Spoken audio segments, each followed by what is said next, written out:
Camerounaises, Camerounais, mes chers compatriotes, il y a quelques années, j'avais indiqué que le septennat en cours devait être décisif, dans la mesure où il permettrait à notre pays de poursuivre résolument sa marche vers l'émergence. J'avais précisé que cet objectif devait être érigé en véritable cause nationale, notamment à travers notre engagement collectif à rétablir la sécurité, à conforter notre croissance économique et à améliorer ostensiblement les conditions de vie des Camerounais. Un regard rétrospectif sur les années qui se sont écoulées depuis lors permet de constater que des avancées considérables ont été accomplies dans chacun de ces domaines. La sécurité, condition essentielle du progrès économique et social, a été et reste au centre de nos priorités. Grâce à l'action conjuguée de nos forces de défense et de police, des autorités administratives et des populations, notre pays est resté stable, malgré un environnement international particulièrement troublé. Certes, quelques-unes de nos localités demeurent confrontées aux attaques lâches des groupes terroristes et à la grande criminalité. Je puis cependant vous assurer que tout est mis en œuvre pour assurer une paix durable sur toute l'étendue de notre territoire. La criminalité dans nos centres urbains et dans nos zones rurales est combattue vigoureusement par les forces de maintien de l'ordre, à qui je souhaite adresser ici tous mes encouragements. Je me réjouis tout particulièrement des progrès enregistrés dans le combat contre le groupe terroriste Boko Haram. Les opérations menées ces dernières années par nos forces armées dans la région de l'extrême nord ont permis de réduire fortement les capacités de nuisance de ces terroristes qui en sont maintenant réduits à ne s'attaquer qu'à des civils innocents.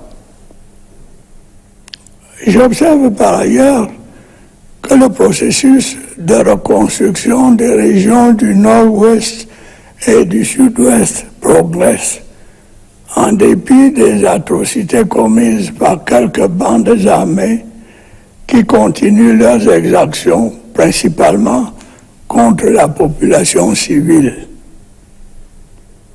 Je ne le dirai jamais assez. La cause séparatiste que ces groupes d'illuminés prétendaient défendre est vouée à l'échec. Le Cameroun restera un et indivisible. C'est le vœu de l'écrasante majorité de nos compatriotes. C'est l'essence même du mandat qui m'a été confié. Et je n'y faillirai point. Mes chers compatriotes, vous savez combien je suis attaché à l'unité nationale, au progrès et à la paix. Vous êtes témoin des actions que le gouvernement mène sous mon impulsion depuis des années pour mettre un terme à cette crise sécuritaire qui affecte le développement de ces régions et endeuille de nombreuses familles. C'est l'occasion pour moi de rappeler aux membres de ces bandes armées que la nation leur tend toujours la main. Et je les invite une fois de plus à saisir l'offre de paix qui leur a été faite et à déposer les armes. Des centaines de leurs camarades ont déjà rejoint les centres de désarmement, de démobilisation et de réinsertion et ont été formés à différents métiers afin de faciliter leur insertion sociale. Le sort de ceux qui persistent dans la criminalité est peu enviable. Ils continueront d'être traqués sans relâche et répondront inéluctablement de leur forfait. Mes chers compatriotes, la consolidation de la croissance économique de notre pays est désormais une réalité. Le Cameroun est régulièrement apprécié par les instances financières compétentes pour sa résilience, malgré un contexte international particulièrement difficile. En effet, nous n'avons pas été épargnés ces dernières années par une série de chocs exogènes. La guerre en Europe de l'Est, les conflits au Proche-Orient, la morosité du marché des capitaux et des matières premières, les perturbations climatiques, les tensions inflationnistes et les fluctuations des cours du pétrole ont ralenti nos perspectives de croissance. Mais, en dépit de cet environnement difficile, l'économie camerounaise a enregistré un regain d'activité, avec un taux de croissance estimé à 3,8% en 2024 et projeté à 4,1% en 2025. Les mesures prises pour limiter les comportements spéculatifs et accroître l'offre des produits de première nécessité ont contribué à réduire l'inflation de 7,4% en 2023 à 5% cette année. La maîtrise de l'inflation devrait se poursuivre en 2025 pour se situer à 4%. Dans l'optique de réduire le déficit de notre balance commerciale et de garantir notre souveraineté alimentaire, le plan intégré d'import-substitution agropastorale et halieutique que j'ai annoncé l'année dernière commence à produire des résultats visibles. Au cours de cette année, 452 tonnes de semences et 12 800 tonnes de farine ont été produites. Par ailleurs, notre répertoire de produits exportés s'étend désormais aux produits industriels, notamment à l'aluminium. Cette dynamique devrait connaître une accélération en 2025 à la faveur de la réforme de la Société nationale des investissements qui fait de cet organisme un véritable levier stratégique de promotion des investissements productifs au Cameroun. Le gouvernement a par ailleurs poursuivi les efforts de redressement et de transformation structurelle de notre économie à travers l'opérationnalisation progressive des zones économiques. Plusieurs initiatives ont été engagées dans ce sens, à l'instar de la zone industrielle intégrée du port autonome de Kribi. Celle-ci est dédiée à la transformation des matières premières telles que le cacao, le café et les verres. S'agissant du cas spécifique du cacao, la politique de promotion de l'excellence qualitative mise en œuvre ces dernières années a abouti à des niveaux de prix exceptionnels au profit des producteurs. De même, 2 zones économiques spécialisées dans la transformation du bois sont en cours de démarrage à Edea et à Berthois. Il y en a également du technopôle agro-industriel de Ouassaba-Bouté par un cotin qui sera consacré à la production et à la transformation des céréales, des tubercules, du lait et de ses dérivés. Chaque jour qui passe, l'industrialisation de notre pays devient une réalité.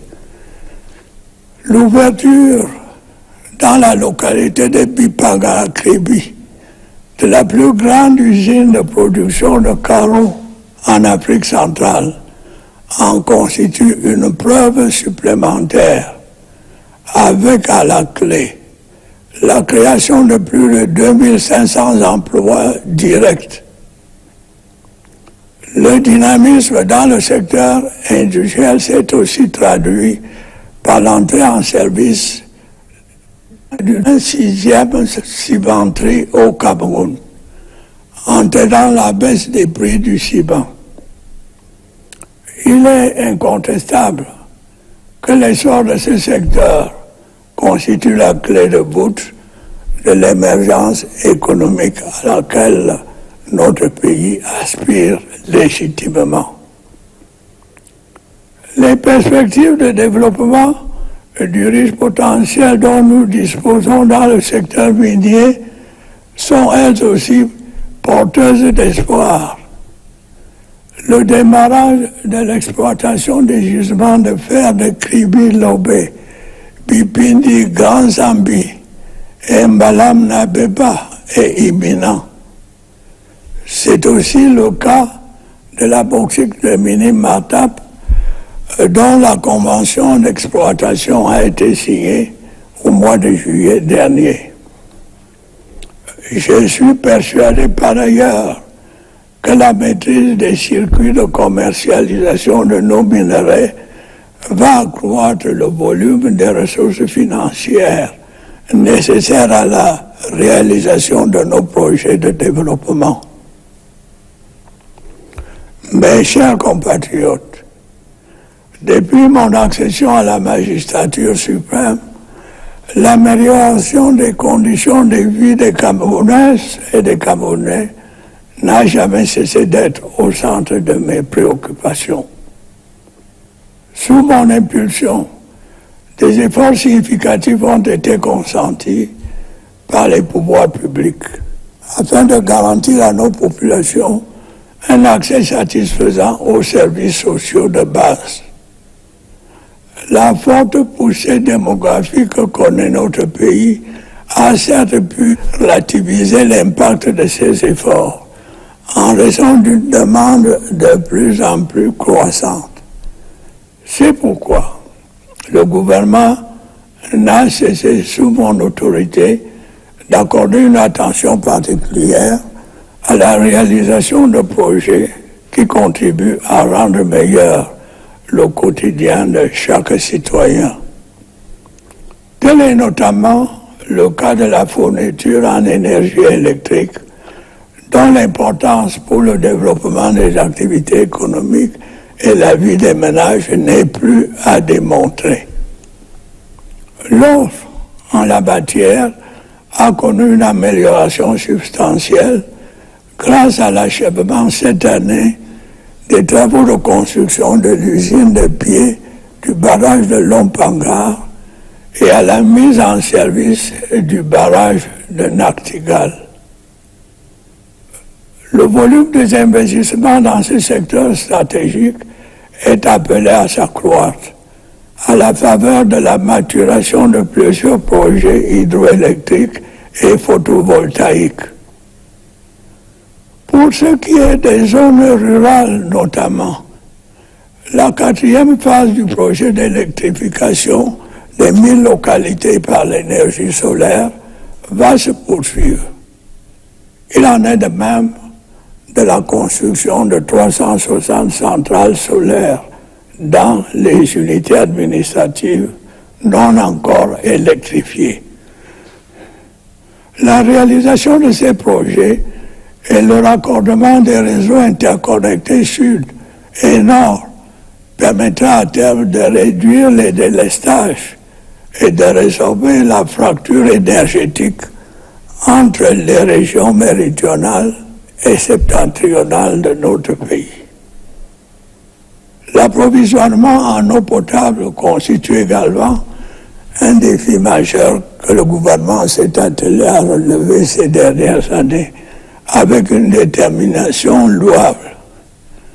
La mise en service du projet d'alimentation en eau potable de la ville de Yaoundé a permis une nette amélioration de la desserte de cette agglomération. Une campagne de branchement de 8000 ménages au réseau d'eau potable a conséquemment été lancée dans cette ville. Dans la ville de Douala, les travaux de réhabilitation et d'extension de la station hydraulique de Japoma sont en cours, tandis que les études techniques du méga-projet d'adduction en eau potable de cette cité ont été finalisées. La remise à niveau des stations de production d'eau potable se poursuit dans plusieurs villes secondaires. Notre ambition est de doter chacune de nos localités d'une eau de qualité, à la mesure des attentes de nos concitoyens. Dans le même temps, nous allons poursuivre les efforts visant à améliorer l'offre des soins en renforçant le plateau technique des hôpitaux et en densifiant la carte sanitaire. C'est le sens de la récente mise en service des centres hospitaliers régionaux de Ngaoundéré et de Bertoua. Dans la perspective d'améliorer les performances du secteur, j'ai décidé de la contractualisation de 9 944 personnels de santé sur une période de 5 ans. Ce recrutement spécial contribuera sans doute à la réduction du chômage des jeunes diplômés dans le secteur de la santé, en même temps qu'il facilitera substantiellement la prise en charge des malades. Sur un tout autre plan, le dialogue entre le gouvernement et les organisations syndicales se poursuit dans le sens de la prise en compte des aspirations et des préoccupations des enseignants. Mes chers compatriotes, permettez-moi de dire un mot sur le réseau routier. Je suis conscient du sentiment de frustration qui vous habite au regard de la dégradation de nos voiries urbaines et interurbaines. Cette situation, vous vous en doutez bien, a un impact réel sur les activités économiques et est très souvent à l'origine de nombreux accidents de la circulation. Je puis vous assurer que l'état de notre réseau routier ne reflète pas les efforts et les sacrifices qui sont consentis pour sa réhabilitation et son extension. Les contraintes en la matière sont connues. Au premier rang de celle-ci, la disponibilité des financements. La pluviométrie vient ensuite. Je n'oublie pas non plus les problèmes de gouvernance qui nécessitent assurément des mesures fermes et diligentes, et j'y veillerai. Pour faire face à cette situation, j'ai instruit la réorganisation du fonds routier dans le sens d'accroître sa capacité à mobiliser les financements nécessaires à la réalisation des projets de construction, de réhabilitation et d'entretien des routes. Les insuffisances que je viens d'évoquer ne doivent cependant pas occulter les efforts méritoires que nous avons accomplis dans ce secteur, en dépit de nombreuses contraintes. Au cours de l'année qui s'achève, 446 km de routes ont été bitumées sur toute l'étendue du territoire national. En outre, près de 228 km de routes ont été réhabilités. D'autres projets de réhabilitation routière seront lancés en 2025, à l'instar des tronçons Bekoko, Lime, Ideno et Mutengene-Boya. Après de longues négociations avec les bailleurs de fonds, plusieurs projets routiers prévus de longue date sont en voie de démarrage. Il s'agit des routes Ngaoundéré-Garoua et Bolga à Comde, Kribi et Mora-Kousseri. Parallèlement, les travaux de construction de la section urbaine de l'autoroute Yaoundé-Simalène ont été lancés, tandis que les diligences relatives à la phase 2 de l'autoroute Yaoundé-Douala ont connu des avancées. Camerounais, mes chers compatriotes, tous les projets que je viens de mentionner et bien d'autres exigent pour leur mise en œuvre d'importantes ressources financières. Celles-ci, nous le savons, sont de plus en plus rares et difficiles à mobiliser, compte tenu de la conjoncture internationale et des contraintes inhérentes à notre économie. Si nous voulons atteindre les objectifs de développement que nous nous sommes fixés, nous devons améliorer la gouvernance dans tous les secteurs d'activité. Le sommet extraordinaire des États de la CEMAC, que notre pays vient d'abriter, a rappelé l'urgence de conduire à bonne fin les réformes structurelles nécessaires à la consolidation des finances publiques dans notre sous-région. Comme par le passé, le Cameroun mettra tout en œuvre pour y parvenir.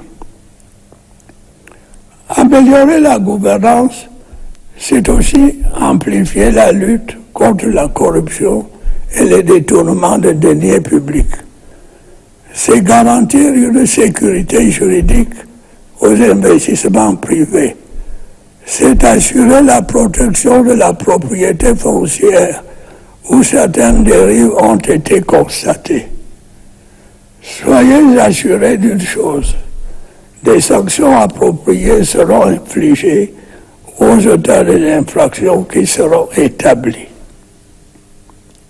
Camerounaises, Camerounais, plusieurs de nos compatriotes ont perdu la vie cette année à la suite d'accidents dont certains étaient pourtant évitables. Il en est ici des accidents de la route comme de l'effondrement de constructions bâties en violation des règles en vigueur. Les mesures prises par les pouvoirs publics pour réduire les risques en la matière vont se poursuivre et s'intensifier. Nous avons également déploré de nombreuses victimes du fait des catastrophes naturelles. Le drame de la falaise de Tchang et les inondations survenues dans la région de l'extrême nord témoignent des conséquences auxquelles nous exposent de plus en plus les changements climatiques. Bien que ces inondations soient pour la plupart difficilement prévisibles, il est impératif d'intensifier nos efforts pour prévenir ou réduire les dégâts qu'elles causent. Et j'ai à cet égard donné des directives claires au gouvernement pour la mise en œuvre d'un plan spécifique de construction et de rénovation des différentes infrastructures de protection contre les inondations dans cette région. Mes chers compatriotes, l'année 2025 ouvre la voie à une nouvelle saison d'échéances politiques. Le calendrier électoral prévoit l'organisation de l'élection présidentielle et des élections régionales, comme par le passé. Ce sera un grand moment de la vie nationale. Saisissons cette opportunité pour consolider notre démocratie. J'en appelle à la maturité et à la responsabilité de tous les acteurs.